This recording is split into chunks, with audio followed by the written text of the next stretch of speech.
The morning sun shone brightly in the small town of Riverdale. Harold Green woke up at exactly 6:30 a.m., just as he had done every day for the past 70 years. Old habits from his military days never really left him. He was 92 years old now, his body bent with age, but his mind was still sharp as a tack. Harold lived alone in a small house on Oak Street. His wife Betty had passed away 5 years ago, and his children lived in different states with families of their own. They called him every Sunday without fail, but the weekdays were quiet. Too quiet sometimes. Wednesday was grocery day. Harold liked routines. He got dressed carefully, choosing his light blue button-up shirt and navy slacks. His movements were slow but deliberate. Last came his most prized possession, his Korean War veteran cap. He placed it on his white hair and looked in the mirror. The face that stared back was wrinkled and spotted with age, but his blue eyes still held the same determination they had when he was 22 and freezing in the mountains of Korea. "Still standing, Green," he said to his reflection. Still standing. Harold grabbed his walker and made his way to the kitchen. He ate a simple breakfast of toast and coffee, took his pills, and prepared for his weekly trip to Rivers Market. The store was only 6 blocks away, and on nice days like today, Harold preferred to walk. The doctor said walking was good for his health, and Harold wasn't one to ignore doctor's orders. At precisely 10:15 a.m., Harold locked his front door and began his slow journey down the sidewalk. The spring air felt good on his face.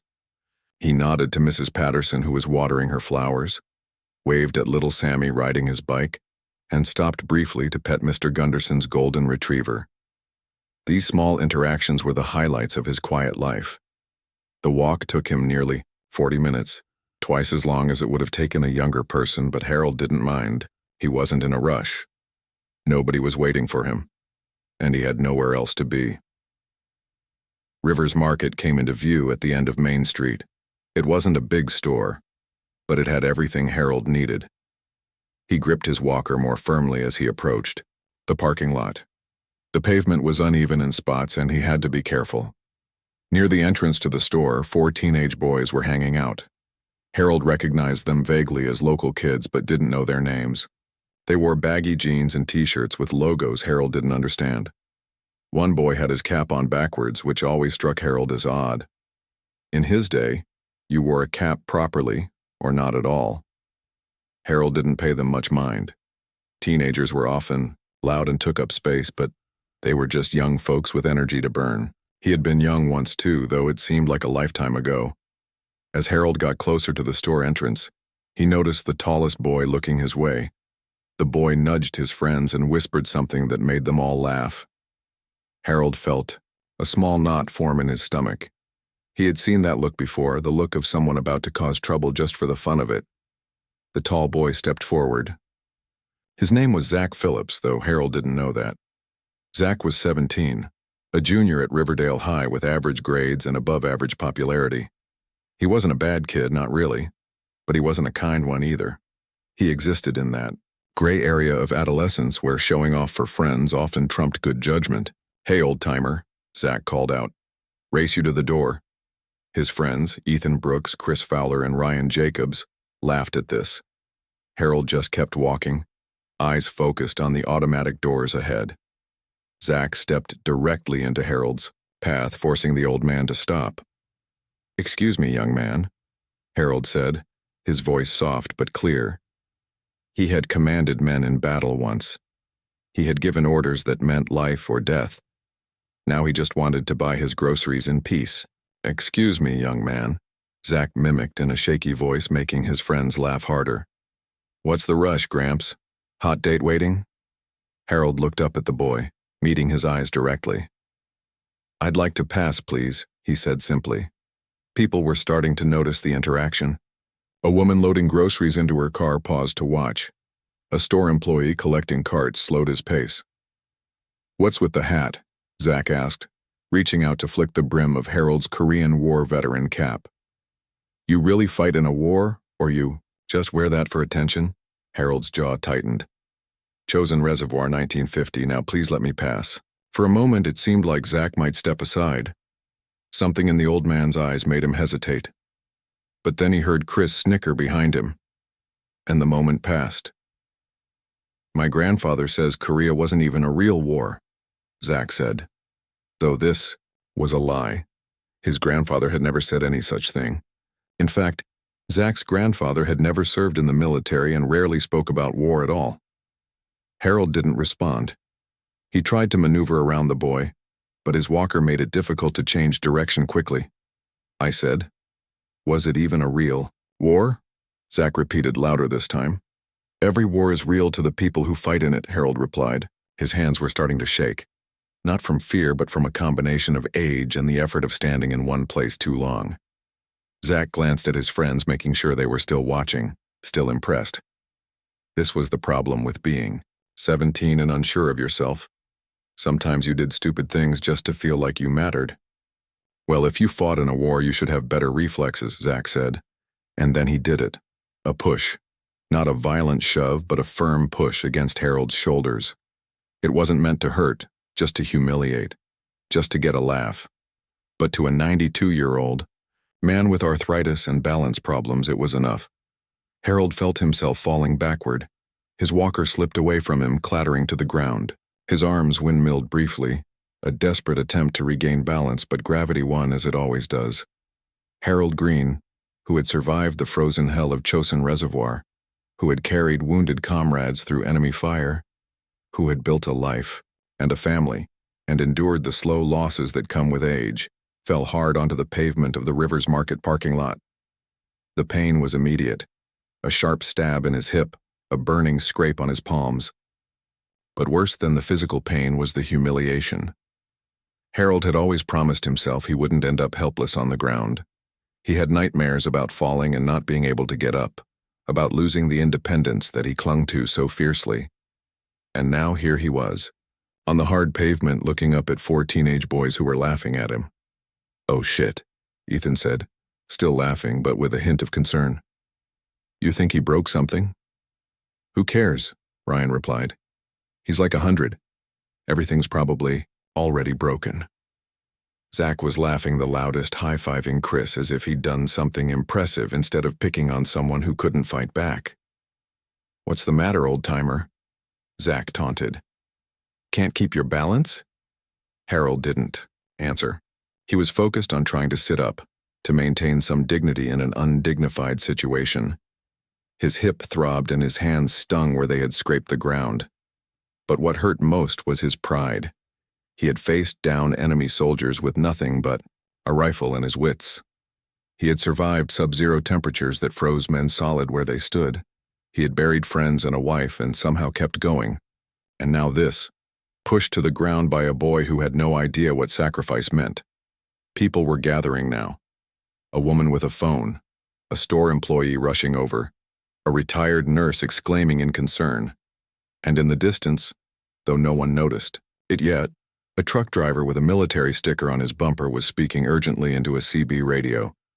None of them knew it yet, but what had started as a mean-spirited prank was about to become something much bigger, because sometimes justice arrives in unexpected ways, and sometimes disrespect is answered with a lesson that will never be forgotten.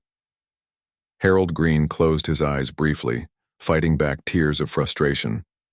When he opened them again, he saw the crowd growing, heard the concerned voices, felt gentle hands trying to help him up. And somewhere deep inside, the soldier he had once been straightened his spine and prepared to face whatever came next. Susan Martinez had just parked her minivan in the Rivers Market parking lot when she saw it happen. 1 minute, an elderly man was trying to walk into the store with his walker. The next minute, he was on the ground while 4 teenage boys stood over him laughing. Susan was a 35-year-old mother of 2 with a strong sense of right and wrong. She had been raised to respect her elders, a value she was trying hard to pass on to her own children. What she was seeing made her blood boil. She grabbed her phone from her purse and quickly began recording. These days, video evidence was sometimes the only way to make sure bad behavior had consequences. As she recorded, she hurried toward the scene, her free hand clenched in anger. "Hey, what do you think you're doing?" Susan called out, her voice sharp and clear across the parking lot. The tallest boy, Zach, turned to look at her, the smile fading slightly from his face. He hadn't counted on adults getting involved. "Mind your own business, lady," Chris called back, though his voice lacked conviction. Susan kept walking toward them, her phone held steady. "I'm making this my business," she said. "That's an elderly man you just pushed down. What's wrong with you?" By now other people were reacting too. Gary Coleman, a stocky 42-year-old store employee who had been collecting shopping carts, rushed over to help. Gary had once been a high school football coach before taking the supermarket job after budget cuts eliminated his position. He still had the build and the authoritative presence of someone used to making teenagers listen. "Step back," Gary told the boys firmly as he reached Harold. He knelt beside the elderly veteran, his face filled with concern. "Are you okay, sir? Don't try to move yet?" Harold winced in pain. His hip throbbed where he had landed on it, and his hands were scraped raw from trying to catch himself. But it was the humiliation that hurt the most. He had fought in a war, survived freezing conditions that killed many of his friends, lived through grief and loss only to be knocked down by some punk kid for a laugh. "I'm fine, son," Harold said, though his voice betrayed his pain. "Just help me up, please. I don't want to lie here on display." While Gary carefully assessed Harold, Susan confronted the teenagers, her phone still recording. "You should be ashamed of yourselves," she said, looking each boy in the eye. "Do you have any idea what generation you just disrespected? Do you know what men like him went through so you could stand here and act like fools?" Zach rolled his eyes, though he was starting to look uncomfortable. The other boys shifted their weight from foot to foot, the reality of what they had done beginning to sink in. "Whatever, lady," Zach said, trying to maintain his tough guy image. "He was in our way. We were just messing around." "Messing around?" Susan's voice rose. "You pushed down a man 3 times your age who needs a walker to get around. How is that just messing around?" A small crowd was gathering now. Among them was Linda Hoffman, a retired nurse in her 60s who had been leaving the store with her groceries. She set her bags down and hurried over to Harold. "I'm a nurse," she told Gary as she knelt on Harold's other side. "Let me check him." Linda gently examined Harold, noting the scrape on his hand and the way he winced when she touched his hip. "We should call an ambulance," she suggested. "That hip might be broken, and at his age, a fall like this is serious." No, Harold protested, weakly. "No ambulance, I can't afford that bill and I don't need all that fuss." While this was happening, another witness was taking action. Frank Howard sat in the cab of his delivery truck at the edge of the parking lot. The 53-year-old truck driver had seen the whole thing through his windshield. What the teenagers didn't know was that Frank was a former Marine himself, and the stickers on his bumper weren't just for show. Frank had also noticed something significant, a detail that would soon change everything. Just 5 minutes earlier, he had passed a convoy of Marine vehicles heading this way, returning from training exercises at the military base 20 miles outside of town. Frank knew those routes well from his years of trucking. He grabbed his CB radio and switched to the channel that military vehicles sometimes monitored during convoy movements. Breaker. This is Big Wheel at Rivers Market in downtown Riverdale. Any devil dogs on this channel? Over. Frank used the nickname for Marines, hoping someone in the convoy would hear him. After a moment of static, a voice responded. "This is Staff Sergeant Nichols, convoy commander. Who's calling?" "Over." Frank's voice grew urgent. "Staff Sergeant, we've got a situation here. Korean War veteran, looks to be in his 90s, just got pushed to the ground by some teenage punks. He's wearing his Korean vet cap. They're laughing at him while he's down. Thought you boys might want to know." "Over." There was a pause, then the voice came back, cold as steel. "Roger that. What's your location again?" "Over." "Rivers Market, downtown Riverdale. Main Street and 5th. You can't miss it." "Over." "We're about 10 minutes out. Keep an eye on those boys. Don't let them leave. Over and out." Frank smiled grimly as he set the radio down. Then he climbed out of his truck and walked toward the scene, determined to make sure those teenagers didn't go anywhere before the Marines arrived. Back at the entrance to Rivers Market, Gary and Linda had helped Harold to a nearby bench. The elderly veteran sat with his back straight despite his pain, a lifetime of military discipline showing in his posture. Susan Martinez sat beside him, having stopped recording to hold a tissue to the scrape on his hand. "Sir, I got your walker for you," Gary said, placing it in front of Harold. "Are you sure you don't want us to call an ambulance?" Harold shook his head. "Been through worse, son. Much worse." The teenagers stood awkwardly nearby. They hadn't left, yet, partly because several adults were watching them with disapproving eyes, and partly because Officer Kevin Baker had just pulled into the parking lot, responding to a call from someone in the growing crowd. Officer Baker was a Riverdale police officer in his 30s who took his job seriously. He approached the scene with a practiced eye, quickly assessing what had happened. "What's going on here?" he asked, looking between Harold and the teenagers. "These young men thought it would be funny to push down this elderly gentleman," Susan explained, her voice tight with anger. Officer Baker turned to the teenagers, his expression stern. "Is that true?" Ethan and Ryan looked at the ground. Chris shuffled his feet, but Zach, still trying to salvage his pride, spoke up. "It was just a joke, officer. We didn't mean for him to fall so hard." Frank Howard had reached the group by now. He stood silently at the edge of the scene, checking his watch. Any minute now, he thought. "A joke?" Officer Baker said, his voice hard. "Assaulting an elderly person is not a joke, son. It's a crime." Zach's face paled. "Assault? Come on, it was just a push." Harold looked up at the boy, speaking for the first time since the police arrived. "Son, I've been pushed before.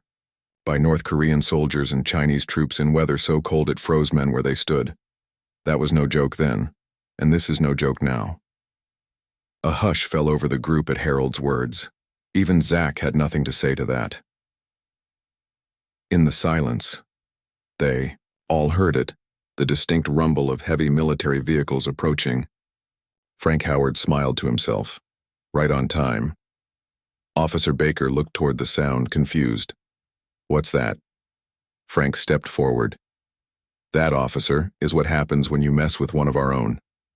Around the corner of Main Street came the convoy.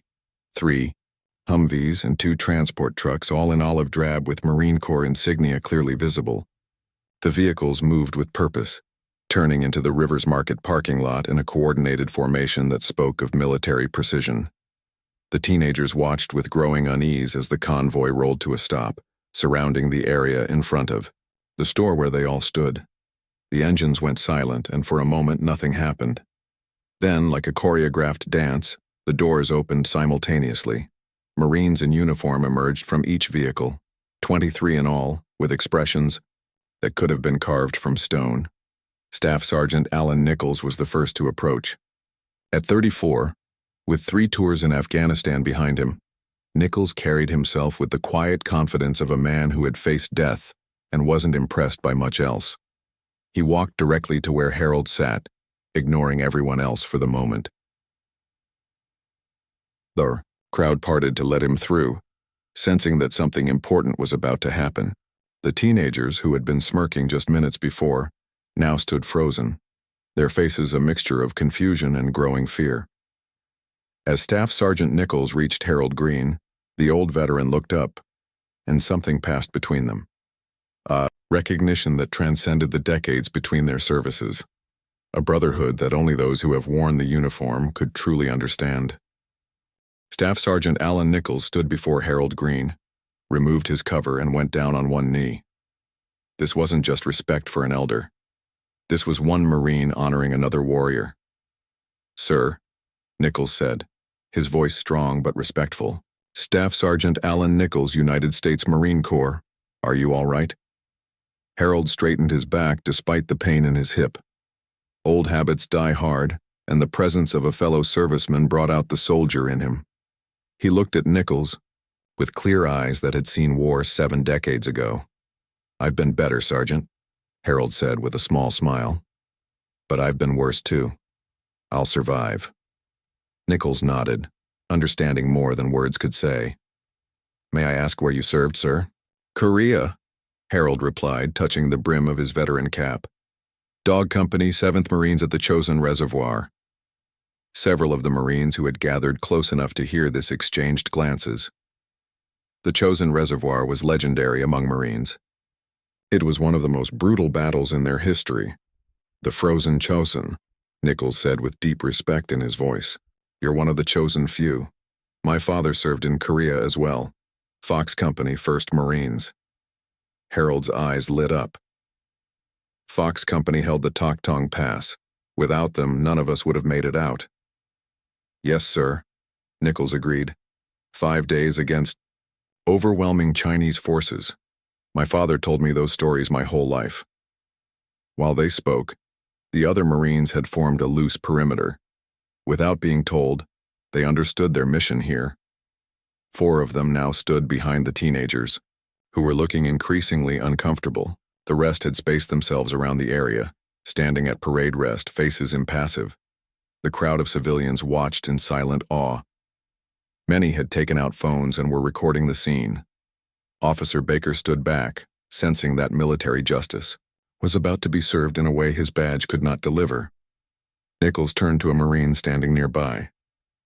Corporal Jensen, get the first aid kit from my vehicle. Right away, Staff Sergeant, Jensen replied, moving quickly to comply. Turning back to Harold, Nichols spoke gently. Sir, we'd like to examine your injuries if that's all right. Corporal Jensen was a combat medic in Afghanistan. Harold nodded his permission, and when Jensen returned with the kit, the corporal knelt to check Harold's scrapes and bruises with professional efficiency. Only then did Nichols turn his attention to the teenagers. The 4 boys stood in a tight group, their earlier bravado completely gone now. They looked small and young, surrounded by Marines in uniform. Which one of you pushed this man? Nichols asked, his voice level but with steel underneath it. The teens exchanged nervous glances, but none spoke. Nichols waited, his patience clearly unlimited. The silence stretched uncomfortably.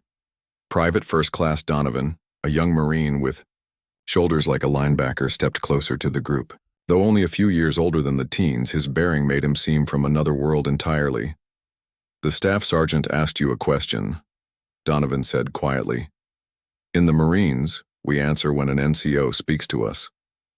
Zach raised his hand slightly, unable to meet Nichols' eyes. It was just a joke, he mumbled. A joke, Nichols repeated, the words flat. He stepped forward until he was directly in front of Zach. Though not a tall man, the staff sergeant seemed to tower over the teenager. Look at me, Nichols ordered. Zach's eyes snapped up, meeting the Marine's gaze for the first time. Do you know what the chosen reservoir was? Nichols asked. Zach shook his head. November 1950, Nichols began. 17,000 American Marines and soldiers were surrounded by 120,000 Chinese troops in the mountains of North Korea.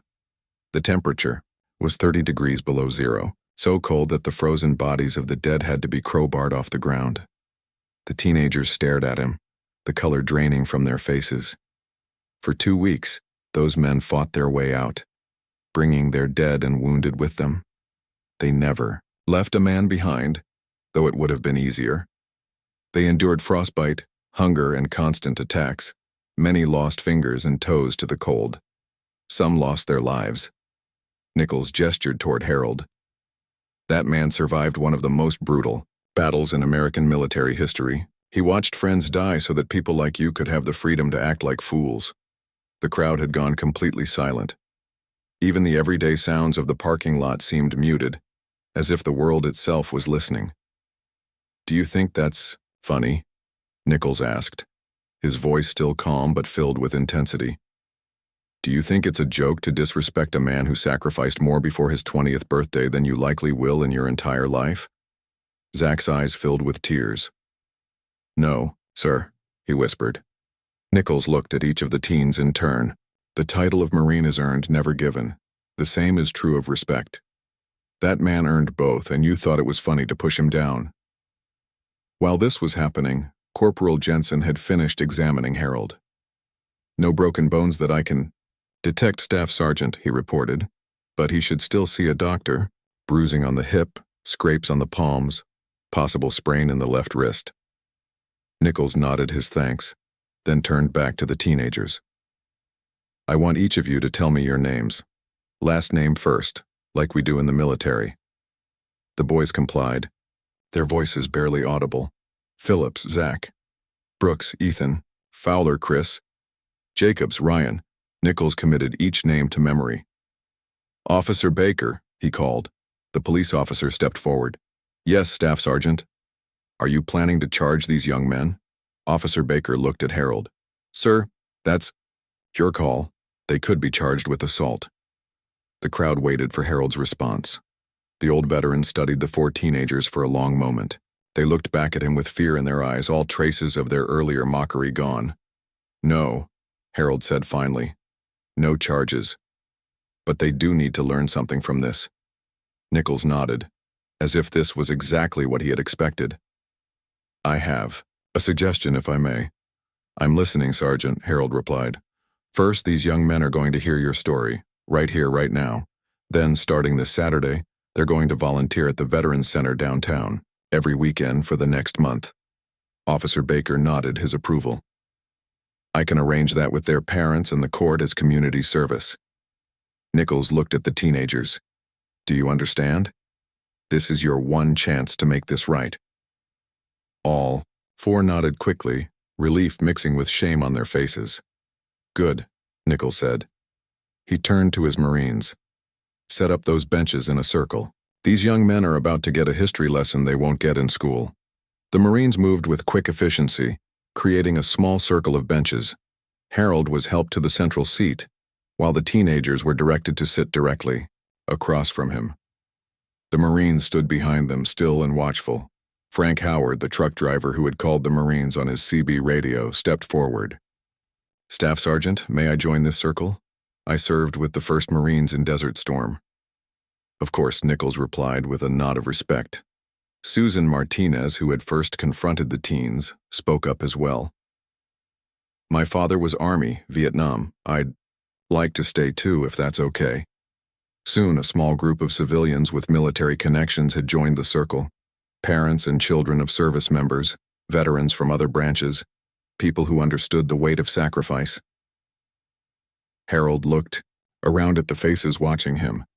He had always been a private man, not given to talking about the war. Like many of his generation, he had come home and gotten on with life, keeping the horrors of battle locked away inside. But now, surrounded by Marines and looking at the chastened faces of the teenagers, he felt something unlock in his chest. Perhaps it was time to tell his story. Perhaps that was the purpose of his long life, to bear witness, to make sure the sacrifices of his friends were not forgotten. He reached into his wallet and pulled out a worn, faded photograph. It showed 5 young men in Marine uniforms, arms around each other's shoulders, smiling despite knowing what lay ahead. "This was taken just before we shipped out to Korea," Harold said, his voice stronger now. "That's me on the left. I was 19 years old. The other 4 never came home." He handed the photo to Zach, who took it with trembling hands. The teenager looked at the young faces frozen in time, then back at the aged man before him. For perhaps the first time in his life, Zach Phillips truly saw someone from another generation.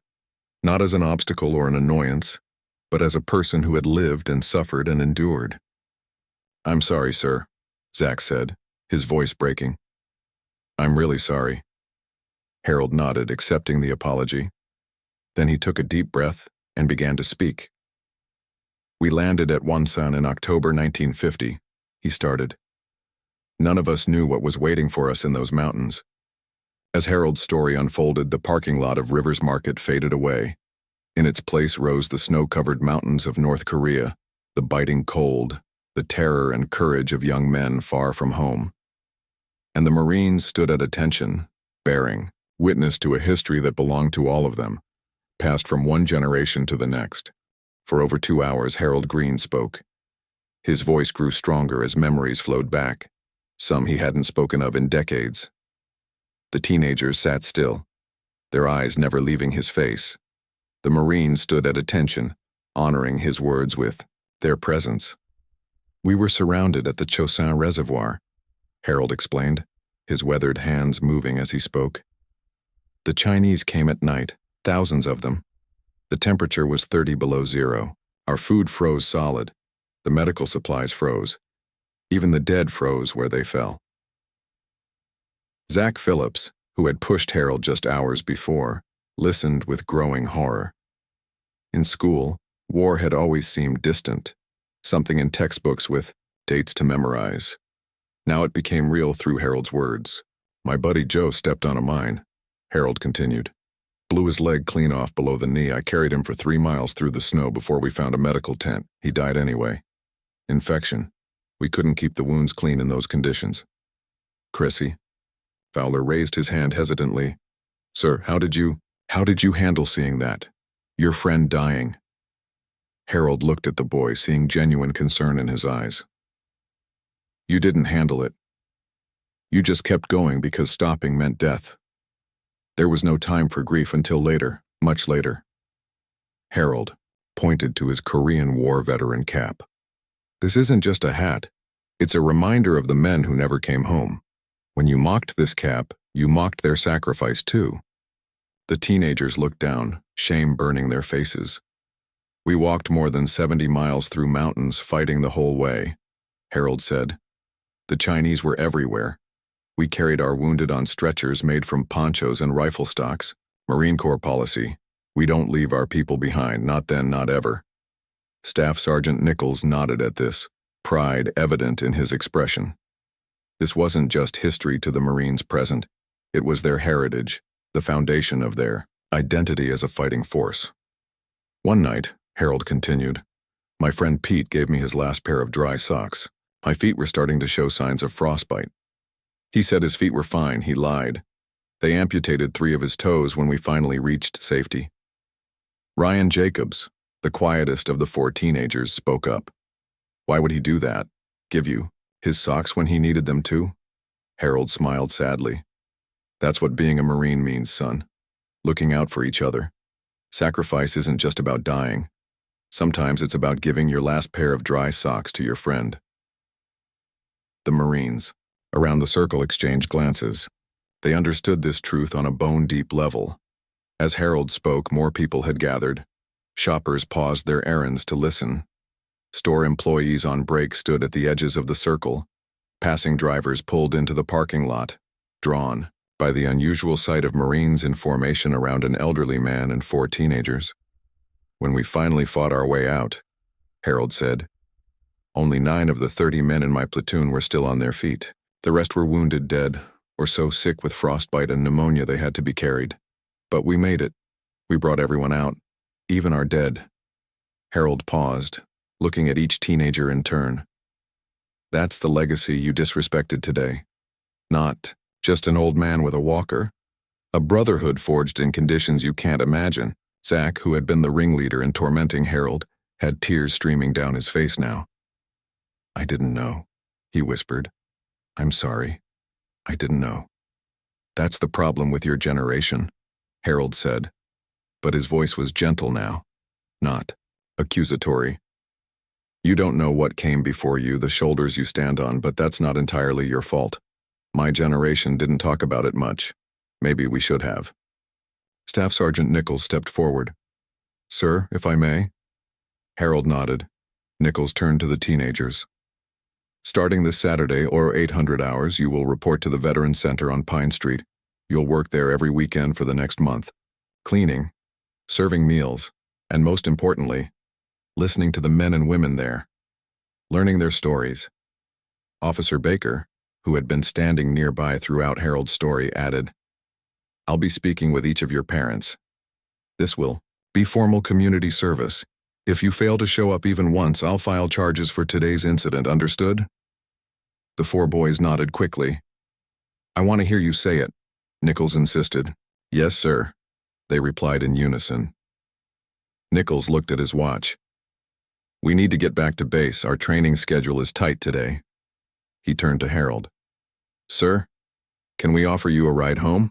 Or to the medical center to have that hip looked at? Harold shook his head. I still need to buy my groceries. That's what I came here for in the first place. No problem, sir, Nichols replied with a smile. He gestured to 2 Marines.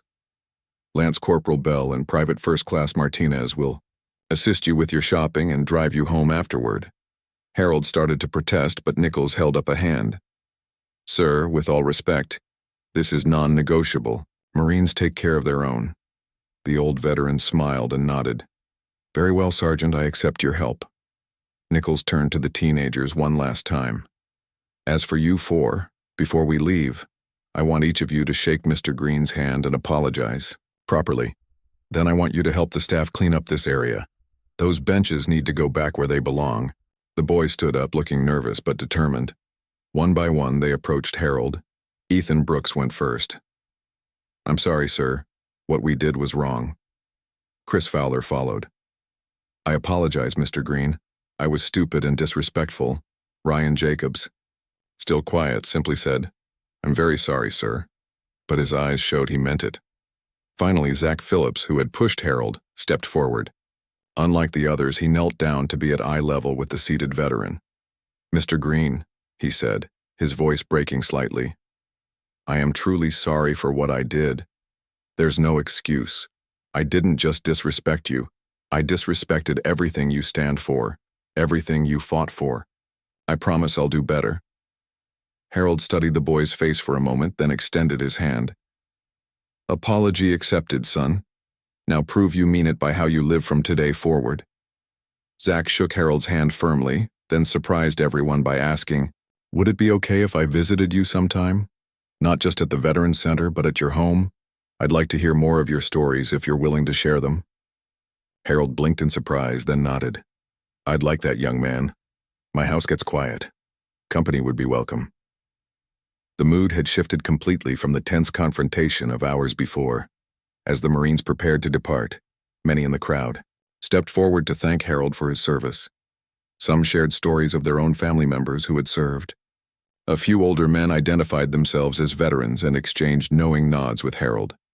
Staff Sergeant Nichols organized his Marines with efficient commands. Most returned to their vehicles, engines starting with a rumble. Before joining them, Nichols approached Harold one last time.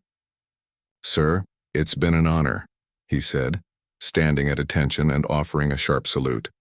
Harold straightened his back and returned the salute as best he could from his seated position. The honor is mine, Sergeant. Your Marines are a credit to the Corps. We try to live up to the example set by Marines like you, sir, Nichols replied. If you need anything at all, the base is just 20 miles away. You're family to us. As the convoy prepared to depart, Lance Corporal Bell and Private First Class Martinez helped Harold to his feet. Bell retrieved Harold's walker while Martinez stood ready to offer support if needed. Let's get those groceries, sir, Bell said with a smile. What's on your list today? Harold looked around at the scene, the departing Marines, the chastened, teenagers now helping store employees move benches, the civilians still watching with respect in their eyes. What had begun as a moment of cruelty had transformed into something powerful. You know, Harold said to the young Marines beside him, I've been coming to this store every Wednesday for 15 years. Never had an escort before. Martinez grinned. Well, today you're shopping with the United States Marine Corps, sir. We carry the heavy stuff. As they helped Harold toward the store entrance, he noticed Zach Phillips watching them. The boy raised his hand in a tentative wave. Harold nodded in acknowledgement, seeing something different in the teenager's eyes now, the beginning of understanding, perhaps even respect. Sometimes, Harold thought, lessons come from unexpected places. Today, 4 boys had learned about honor and sacrifice. And he had been reminded that even after all these years, he was not forgotten. The brotherhood of warriors stretched across generations, unbroken by time. With a Marine at each elbow, Harold Green entered the store to buy his groceries, standing a little straighter than he had in years. 3 months had passed since that day in the Rivers Market parking lot. The leaves had changed from spring green to summer fullness. The town of Riverdale continued its quiet rhythms, but for some people, everything had changed. Saturday morning found Harold Green sitting on his front porch in a rocking chair, enjoying the warm summer air. He wore a clean button-up shirt and his Korean War veteran cap. At his side was a small table with 2 glasses of lemonade and a plate of cookies. He was waiting for someone. At precisely 9 o'clock, a bicycle turned into his driveway. Zach Phillips, no longer looking like the troublemaker from 3 months ago, pedaled up to the house. His hair was cut short now, almost military style, and he wore a neat polo shirt tucked into his jeans. "Morning, Mr. Green," Zach called as he propped his bike against the porch railing. "Right on time, son," Harold replied with a smile. Punctuality, a good habit. This had become their routine over the past months. What had started as community service at the Veterans Center had evolved into something more meaningful. While the other 3 boys, Ethan, Chris, and Ryan, had completed their required month of service and moved on, Zach had continued to volunteer. And every Saturday afterward, he would visit Harold at home. Zach settled into the second rocking chair and accepted the lemonade Harold offered. "I brought you something," he said, pulling a folded newspaper from his back pocket. "What's this?" Harold asked, taking the paper. "The school newspaper," Zach explained. "They published my essay." Harold unfolded the paper to find an article titled, "The Shoulders We Stand On: What I Learned from a Korean War Veteran." The byline read, "By Zachary Phillips, Jr." "Well now," Harold said, his voice thick with emotion, "this calls for my reading glasses." He put on his glasses and began to read Zach's essay. The teenager watched nervously, sipping his lemonade while Harold's eyes moved across the page. The essay described that day at the supermarket, not sparing Zach's role in what happened. It recounted Harold's stories of Korea and the lessons Zach had learned about sacrifice, respect, and the true meaning of courage.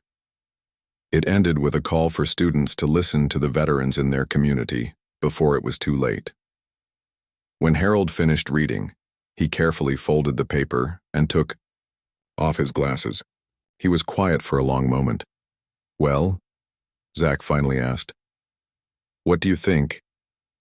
"I think," Harold said slowly, "that this is the finest thing anyone has written about me."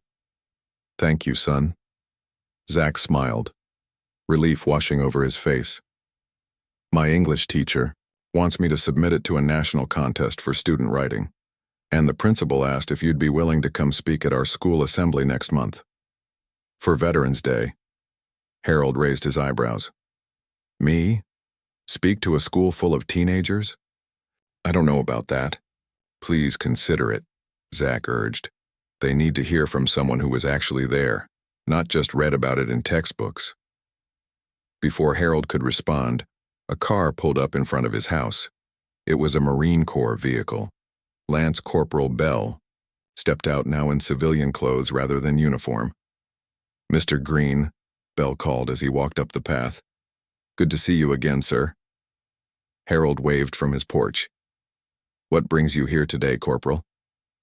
"Staff Sergeant Nichols sends his regards," Bell replied. "We're organizing a special event at the base next weekend. The colonel heard about what happened and he'd like to invite you as a guest of honor. A dinner for Korean War veterans." Harold looked surprised. "A dinner? For me?" "Not just for you, sir," Bell explained. "For all the Korean War vets in the area. But you inspired it. The story of what happened that day at the market, well, it spread through the base like wildfire. The colonel says it's time we did more to honor the chosen few while we still can." Harold sat back in his rocker, overcome by the news. "I don't know what to say." "Say yes," Zach encouraged. "I can drive you there if you want. I got my license last week." Harold laughed. "You got your license and didn't tell me? That's big news, son." Zach shrugged, looking pleased. "I was saving it to surprise you." Bell smiled at the easy conversation between the elderly veteran and the teenager. 3 months ago, they had been adversaries. Now they seemed like family. "There's more," Bell continued. "The story went viral, Mr. Green. Someone in the crowd that day took video of the Marines arriving and of you telling your story. It's been viewed millions of times online." Harold frowned. "Viral? I'm not sure I understand all these computer terms." "It means a lot of people have seen it," Zach explained. "Like all over the country, maybe the world." "That's right," Bell confirmed. "And it's had an effect. Veteran centers across the country are reporting more young volunteers showing up. Schools are inviting Korean War vets to speak. People are paying attention to the forgotten war again. Harold shook his head in wonder. All because some punk.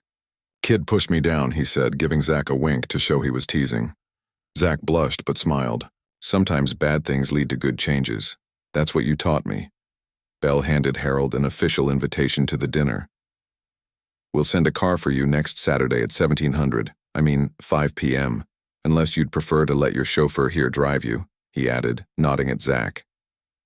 We'll see, Harold said. Thank you, Corporal. After Belle left, Harold and Zach sat in comfortable silence, rocking gently and watching the neighborhood children play across the street. My dad wants to meet you, Zach said finally. He's been deployed overseas with the Army Reserve, but he's coming home next week. He saw the video. I'd like to meet him, Harold replied. Bring him by. Zach hesitated, then asked, Can I ask you something, Mr. Green? Of course. Do you ever regret it? Going to war, I mean. Seeing all those terrible things, losing your friends. Harold considered the question carefully, as he did all questions these days. His time with Zach had taught him that young people deserved thoughtful answers, not just quick ones. I regret that wars have to happen, he said at last. I regret that good men died young. But I don't regret serving. I don't regret the brotherhood I found there. And I don't regret the life I lived afterward, though I carried those memories every day. He looked at Zach directly. And I don't regret what happened at the market that day. Not anymore. Because look what came of it. Zach nodded, understanding. My dad says everything happens for a reason. Your dad sounds like a wise man, Harold said. Speaking of fathers, I have something for you. He reached into his pocket and pulled out a small box. This was my father's. He gave it to me when I shipped out to Korea. Said it would bring me luck. Must have worked because here I am all these years later. Harold opened the box to reveal a simple silver compass. A compass? Zach asked. Not just any compass. This one always points to what matters, Harold said. For me, it was getting home to start a family. For you, it might be something else. But when you're lost or confused about which way to go in life, this might help. He handed the box to Zach, who took it with wide eyes. Mr. Green, I can't accept this. It's too special. That's exactly why I want you to have it, Harold insisted. Because it is special, and so is what's happened between us these past months. An old man found a friend when he least expected it. That's worth marking. Zach carefully took the compass out of the box, feeling its weight in his palm. The needle swung and settled, pointing north. Thank you, he said, his voice thick with emotion. I'll take good care of it. I know you will, Harold replied. Now, how about you help me with that birdhouse I've been meaning to put up? My ladder climbing days are behind me, but you're young and spry. As they worked together in Harold's backyard, a car slowed in front of the house. Inside were Ethan, Chris, and Ryan, the other 3 boys from that day at the market. They had kept their distance after completing their required service, embarrassed by their actions and unsure of their welcome. Zach waved to them. After a moment's hesitation, they waved back. Your friends? Harold asked, noticing the exchange. Yeah, Zach replied. They've been asking about you, wondering if they could visit sometime too. Harold smiled. Tell them to come by next Saturday morning. I'll make a fresh pitcher of lemonade. Zach grinned. I will. As the car drove away, Harold looked at the young man beside him, so different from the angry boy who had pushed him down that spring day. Sometimes life's most important lessons came from unexpected places. Sometimes a fall could lead to rising higher than before. Harold adjusted his Korean War veteran cap and felt, for the first time in many years, that the sacrifices he and his brothers had made in those frozen mountains had not been forgotten. After all, their legacy lived on in unexpected ways, bridging generations and changing lives, even his.